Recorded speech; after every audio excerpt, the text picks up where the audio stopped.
Hello friends, welcome to my channel.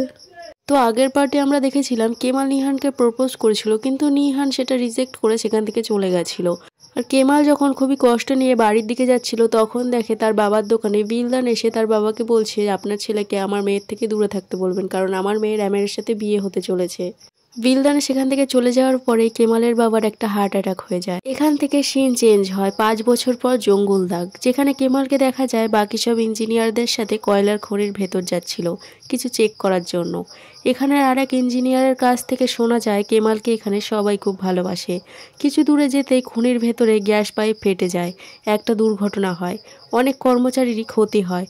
Kamal যেই কোম্পানির হয়ে কাজ করছিল সেই কোম্পানির হেড মিস্টার হাক্কি কয়লার নিচে চাপা পড়ে গেছিল। কেমাল সঠিক সময় হাক্কিকে বের করে না আনলে প্রায় মরেই যেত। এদিকে প্রেস মিডিয়া সবাই চলে এসেছে এই দুর্ঘটনার কথা শুনে। ওদিকে কেমালের বাড়ির লোকও খুব দুশ্চিন্তার মধ্যে টিভি চালিয়ে বসেছিল। কেমালকে টিভিতে দেখতেই সাথে সাথে কেমালের মা জৈনাবকে বলে ফোন করার জন্য। তখনই কেমাল বাড়িতে ফোন করে। জৈনাব দৌড়ে গিয়ে ফোন তুলে বলে, ভাই তুমি ঠিক আছো তো? আমরা সবাই খুব ভয় পেয়ে গেছিলাম। কেমাল বলে, আমি ঠিক আছি, তোমরা চিন্তা করো না। জৈনাব বলে, ভাই তোমাকে দেখতে দারুণ লাগছিল টিভিতে, আমার কিন্তু খুব হিংসে হচ্ছে, আমার আগে তুমি টিভিতে চলে আসলে।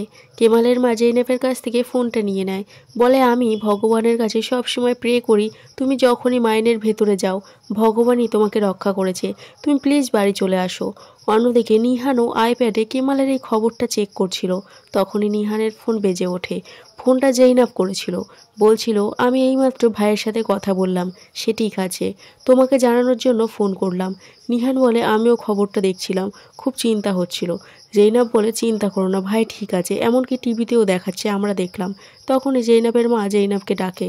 জৈনাব বলে, মা ডাকছে আমাকে, এবার আমি ধরা পড়ে যাব। কোনোদিন মা যদি জানতে পারে আমি তোমার সাথে দেখা করি বা কথা বলি, তাহলে আমাকে খুব বকবে। নিহানও বাই বলে ফোনটা রেখে দেয়। সাথে সাথে টিভি চালিয়ে কেমালকে দেখে। তখনই নিহানকে কেউ ফোন করে। ফোনটা রিসিভ করে নিহান বলে, হ্যাঁ আমি দেখেছি, এইমাত্র দেখলাম আমি। ও ঠিক আছে। দেখা যায় ফোনটা অ্যামের করেছে। আর নিহান অন্যমনস্ক হয়ে এই কথাগুলো বলছিল। অ্যামের বলে, আমরা একটা ডিনারের আয়োজন করছি আজকে রাতে, তুমি কি আসবে? নিহান বলে, আমার নিজের জন্য ডিসিশন নেওয়ার অধিকার কি আমার আছে? অ্যামের বলে, না নেই। নিহান বলে, তাহলে আমাকে ফালতু কেন জিজ্ঞেস করো? অ্যামের বলে, সেটাও ঠিক, আমি তোমাকে শুধু ইনফর্ম করছি, রেডি হওয়া শুরু করো, বলে অ্যামের ফোন কেটে দেয়। কিন্তু অ্যামের ও নিহানের কথা শুনে মনে হয় ওদের রিলেশনটা যেন নর্মাল নয়, কিছু একটা সমস্যা হয়তো রয়েছে। এরপর আমরা জঙ্গল দাগে কেমাল ও মিস্টার হাক্কিকে দেখি। মিস্টার হাক্কি কেমালকে বলছে, আমি বুঝতে পারছি না তোমাকে কি বলবো, কোথা থেকে শুরু করব, কোথায় শেষ করব। কেমাল বলে, অমনভাবে বলবেন না স্যার, আমরা দুজনেই এই দুর্ঘটনার মধ্যে ছিলাম। মিস্টার হাক্কি বলে, হ্যাঁ তুমি ঠিকই বলেছো, ভাগ্যিস তুমি বাঁচিয়ে নিয়েছো, না হলে আজকে আমাকে জেলে যেতে হতো, কারণ এখানে সব কর্মচারীর দায়িত্ব আমার ওপর, ওদের কিছু হয়ে গেলে আমিই দোষী হতাম। আচ্ছা ছাড়ো, আমি তোমাকে অন্য একটা কথা বলতে চাই। কেমাল বলে, হ্যাঁ স্যার বলুন, আমি আপনার জন্য কি করতে পারি? মিস্টার হাক্কি বেশ ভরসা দিয়ে বলে, আমার যে এক্সপিরিয়েন্স তাতে আমি বেশ বুঝতে পারছি যে তুমি সব সমস্যার সমাধান করতে পারবে। কথাটা শুনে কেমালও রাজি হয়ে যায় আর জানতে চায় তাকে কি করতে হবে।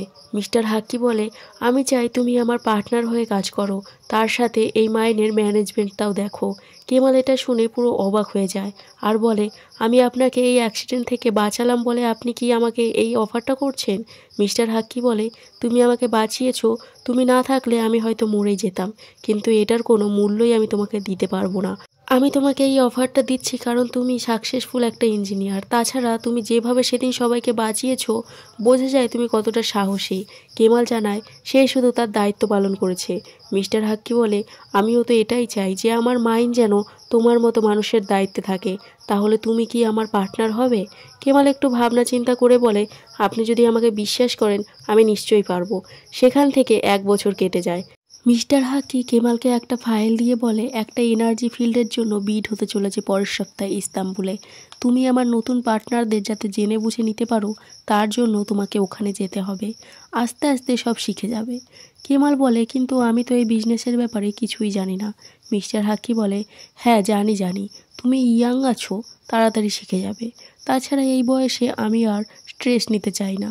কেমাল বলে, আপনি তো জানেন স্যার আমি আপনার জন্য সব কিছু করতে পারি, আপনি চিন্তা করবেন না স্যার। হাক্কি বলে, আমি তোমাকে এর পুরো ডিটেলস দিয়ে দেবো, এই বেডে যারা যারা পার্টিসিপেট করবে তাদের নাম পেছনে আছে, তাছাড়া ইন্টারনেটেও এদের ব্যাপারে তুমি জানতে পারবে। হাক্কি একটা কোম্পানির নাম দেখিয়ে বলে এই কোম্পানিটার ওপর তোমাকে বিশেষ ধ্যান দিতে হবে, যেটা ছিল কোষকুগলু হোল্ডিং, মানে অ্যামেরের কোম্পানি। কেমাল নামটা দেখেই পুরো হয়ে যায় এবং কিছুক্ষণ চুপ থাকার পরে ফাইলটা হাক্কিকে ফিরিয়ে দিয়ে বলে, সরি স্যার, আমি এই কাজটা করতে পারবো না, বলে সেখান থেকে চলে যায়। এখান থেকে সিন চেঞ্জ হয়ে উজানকে দেখানো হয়, যে চুপ করে বসেছিল। মেয়েটাকে ওষুধ দিয়ে যায় খাওয়ার জন্য। উজান ওষুধটা খাচ্ছিল। বিলদান উজানকে বলে বেশি জল দিয়ে ওষুধ খেতে। ওষুধটা খেয়ে উজান বলে, ওই ডক্টরটা আবার আসবে না তো? রোজ দিন আমাকে মিথ্যে বলতে হয় ডক্টরকে। তুমি সব জানো, তুমি জানো আমার ট্রিটমেন্ট ঠিক করে হচ্ছে না। এইসব আর কতদিন চলবে? বিলদান বলে, ডক্টর যেটা বলছে আমরা 5 বছর ধরে করছি, তুমি ফালতু তর্ক করো না, তোমার ফালতু কথার কোনো মানে হয় না। তখন সেখানে ওন্ডার দুটো টাই এনে বিলদানকে জিজ্ঞেস করে কোনটা পরবে। নিহানও সাথে আসে।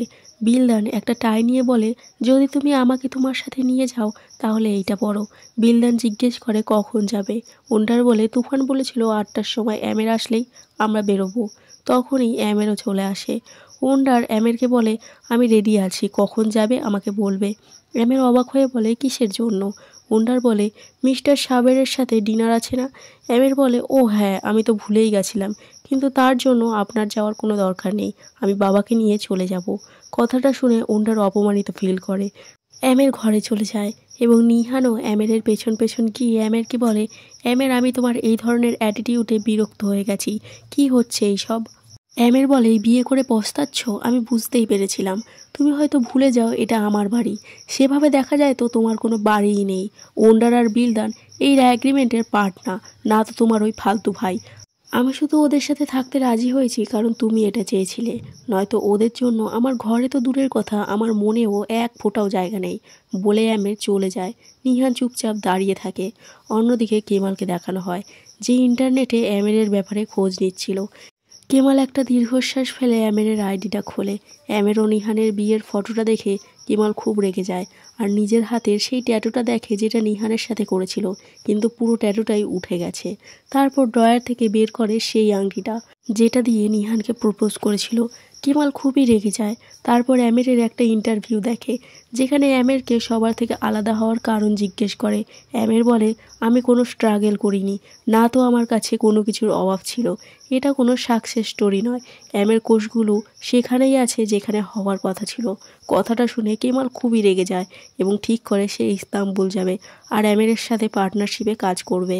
এরপর কি হয় সেটা জানার জন্য অবশ্যই চ্যানেলটি সাবস্ক্রাইব করে সাথে থাকুন।